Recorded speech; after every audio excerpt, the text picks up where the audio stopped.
Most of us have received this message or something similar from our banks in the last few days. And most of you might have also heard of the new auto-debit rules.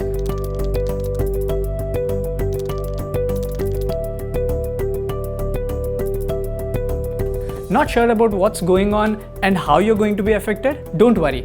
I'm going to break all this information down and tell you what's changing, what you need to do, and most importantly, which services will not be impacted. So stick around.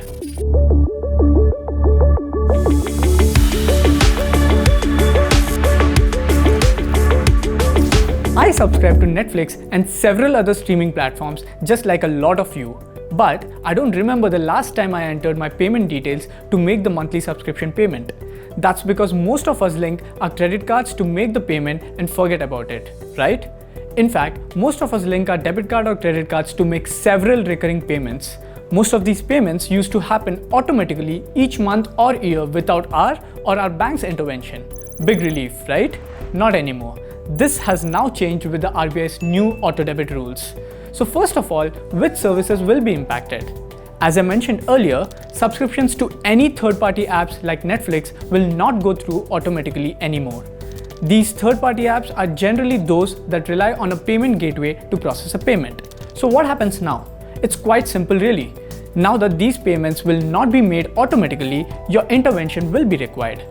According to the new rules, all you have to do is re-register your payment instruments, be it a debit card or credit card, on each of the services you use, like Netflix, to allow the e-mandate. That is, you're once again providing banks the mandate or the permission to go ahead with auto-deduction.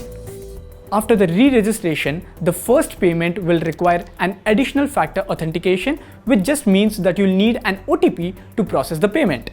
After that, the recurring transactions will not require any additional factor authentication if they are below 5,000 rupees per transaction. But, and there is always a but, for transactions above 5,000 rupees, you will be required to authorize them with an OTP which the banks will provide each time a payment is due. Now about exemptions.